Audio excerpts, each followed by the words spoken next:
So hello guys, welcome dito sa aking video. Sa video ito ay magsosolve ako ng isang elimination of arbitrary constant. Practice video lang.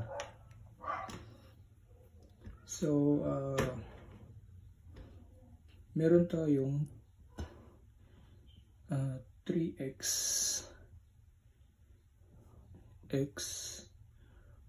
y squared is equal sa c.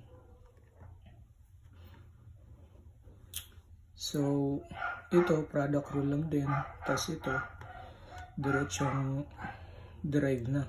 So, derivation ng 3x squared. So, bali 6x dx minus product rule ng xy squared ay x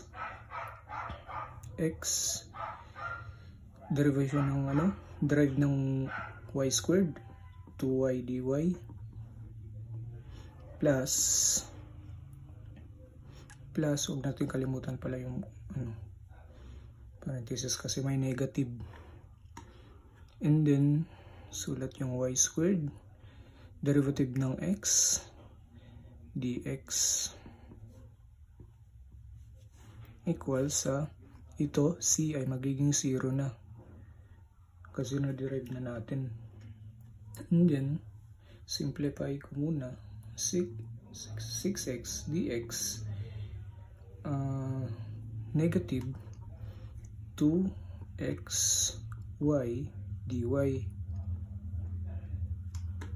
and then negative multiply sa y squared, so magiging negative y squared dx equal sa 0. And then pagsama natin yung magkaparehas, itong 6x dx sa negative y squared dx, so 6x dx minus y squared dx, and then yung dy, so 2x y dy equals sa 0, and then ito ilagay natin sa parenthesis 6x minus y squared dx, nilabas ko yung dx minus, sulat natin to 2xy dy equal sa 0. So ito na yung sagot.